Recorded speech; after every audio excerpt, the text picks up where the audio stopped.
كسنا الوهاج مسلمون، ديننا المنهاج قادمون. كسنا الوهاج مسلمون، ديننا المنهاج. للمعالي سوف نمضي، نشعل الأرجاء نورا ويقين. للمعالي. السلام عليكم. من هو الخليفة سليمان القانوني، وما الهدف من تصويره على أنه سلطان منغمس في الشهوات؟ بداية إخوتي، هل يقبل منا أن نأخذ تاريخنا عن أعدائنا؟ فهل يليق بنا بعد ذلك أن نعرض عما تبقى من مؤلفات علمائنا ومؤرخينا؟ ألا ينبغي لنا إخوتي بدلا من أن نتعرف على الخليفة سليمان من كتب أعدائنا الموجوعين منه ومن أفلام العلمانيين أيتام أتان الترك، ألا ينبغي لنا أن نتعرف من كتب علماء ومؤرخين مسلمين عاصروا الخليفة وكانوا قريبي عهد به؟ الخليفة سليمان أثنى عليه المؤرخ الفقيه الذي عاصره طاشكبري زاده كما في كتابه العقد المنظوم، وأحمد بن يوسف القرماني الذي عاصر الخليفة أيضا كما في كتابه أخبار الدول، فقال: وكان رحمه الله عالي الهمة، عالما شجيعا إلى الغاية، طويل القامة، حسن الصورة، وهو ممن اشتهر في الآفاق بالعدل والخير. وكذلك الفقيه المؤرخ ابن العماد الحنبلي الذي ولد بعد وفاة الخليفة ب32 عاما فقط، كان مما قال عنه في كتابه شذرات الذهب: استمر في السلطنة 49 سنة وهو سلطان غاز في سبيل الله مجاهد لنصرة دين الله. وقال فيه أيضا: وكان مجدد دين هذه الأمة المحمدية في القرن العاشر.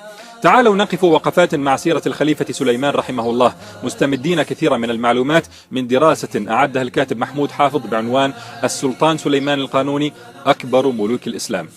تولى سليمان الخلافة بعد أبيه سليم الأول عام 926 هجري، أي قبل حوالي 500 عام من الآن، وعمره آنذاك 26 سنة. فأرسل إلى ملوك أوروبا يأمرهم بدفع الجزية المقررة عليهم كما كانوا يفعلون في عهد أبيه. فما كان من ملك المجر إلا أن قتل رسول الخليفة، فاستشاط السلطان سليمان غضبا وقال: أيقتل سفير دولة الإسلام؟ فما أصبح الصباح إلا وقد أعد جيشا جرارا مدعوما بالسفن الحربية، وخرج بنفسه على رأس هذا الجيش قاصدا مدينة بلغراد عاصمة صربيا حاليا، فحاصرها ثم دخلها فاتحا يوم 26 رمضان، وأمر أن يرفع الأذان من قلعتها. وكانت هذه بداية زحفه نحو المجر التي كان بها إمبراطورية قوية قضى عليها آخر حياته. بعد فتح بلغراد وقعت هيبة الخليفة في قلوب ملوك أوروبا وروسيا، وعلموا أنهم أمام رجل، فأرسلوا إليه يهنئونه بالفتوح ويعطونه الجزية عن يد وهم صاغرون. كان سليمان مع عزته على الكفار رؤوفا شفوقا بالمسلمين كما وصفه ابن العماد الحنبلي: أذلة على المؤمنين أعزة على الكافرين. فأطلق سراح 600 مسجون في مصر عند توليه الخلافة. ليس من مصلحة الأنظمة في العالم الإسلامي أن تدرك هذا عن الخليفة ثم تقارنه بها.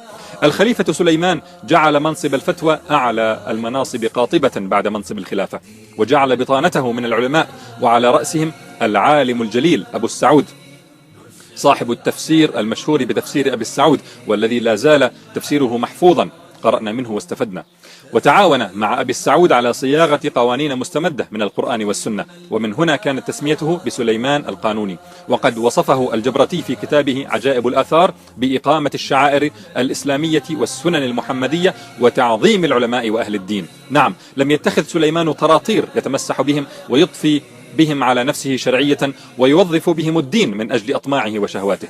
أكثر ما اشتهر به الخليفة همته العالية في الجهاد، بحيث شملت رقعة خلافته أكثر من 30 دولة من دول العصر الحالي، وامتدت في القارات الثلاثة المعروفة آنذاك. فكانت الخلافة العثمانية الدولة العظمى وتملك السيادة على البحار والمحيطات. واجه جيوشا جرارة وتغلب عليها بفضل الله على كل المحاور. شرقا واجه الروس القياصرة وضم نصف روسيا لخلافته وصد هجمات البرتغاليين على الهند المسلمة وقتها. غربا واجه الإسبان في شمال إفريقيا وحرر عدة بلدان منهم، وأنقذ عشرات الآلاف من المسلمين الفارين من الاضطهاد بعد سقوط الأندلس. شمالا توغل في أوروبا فشملت خلافته معظم يوغوسلافيا والمجر وبولندا وبلغاريا ومقدونيا ورومانيا واليونان. جنوبا صد هجمات البرتغاليين على شبه الجزيرة العربية وشرق إفريقيا. الخنجر المسموم الدولة الصفوية الرافضية كانت قد ارتكبت مجازر ضد أهل السنة في العراق وفارس، وتحالفت مع الصليبيين، فوجه الخليفة حملات طهرت منهم العراق وإيران وأذربيجان والقوقاز.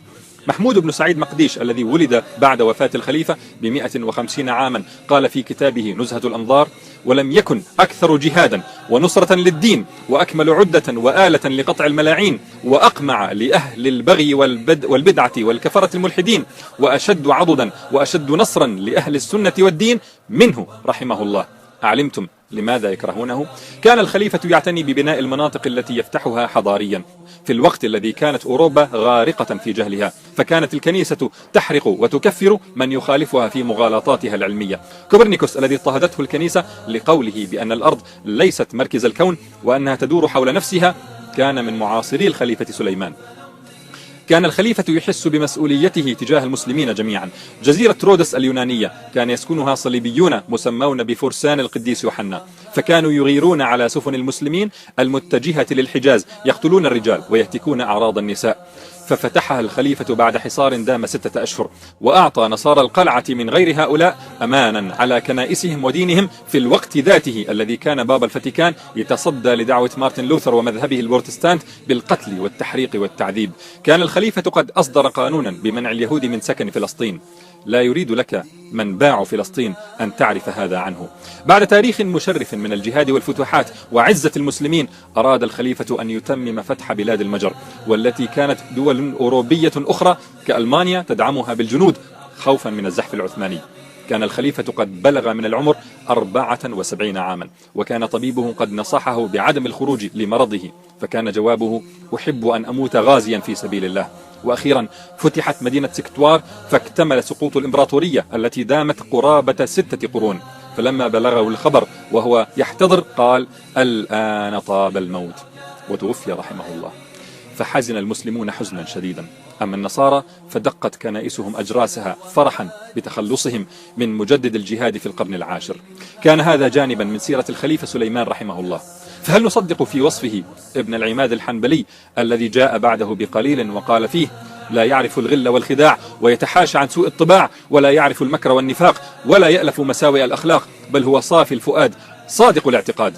أم نصدق ميرال أوكاي التي جاءت لنا بعد 500 عام بزبالات كتب أعداء الخليفة لتصوغ لنا حريم السلطان، وتظهر الخليفة رجلا فاسدا معاقر خمر متقلبا بين أحضان النساء يضحكن عليه ويغوينه، في الوقت الذي تخوض فيه العلمانية في تركيا معركتها الخسيسة ضد الروح الإسلامية التي سرت في كثير من أبناء الشعب التركي. فيأتي أيتام أتان الترك ليكرسوا الصورة النمطية التي رسمها الأوروبيون عن الشخصية المسلمة وخاصة العثمانية. ولا عجب، فقد قمعت شرهم وفسادهم. هكذا يغتالوننا في الموضوع نفسه. أعداؤنا يحققون بمسلسلاتهم هذه 3 أهداف: إفساد أخلاق الشباب بالمشاهد الماجنة، وتشويه تاريخهم في أذهانهم، وجعلهم يكرهون أحكاما إسلامية يبترونها عن سياقها المناسب ويضعونها في أبشع صورة. فهل يرضى مسلم لنفسه أن يفتح قلبه وعينيه وأذنيه لحثالات هؤلاء الذين يريدون أن يصفوا حساباتهم مع الدولة العثمانية ويأخذوا بثأرهم من الإسلام والمسلمين من خلال هذه المسلسلات؟ والسلام عليكم ورحمة الله.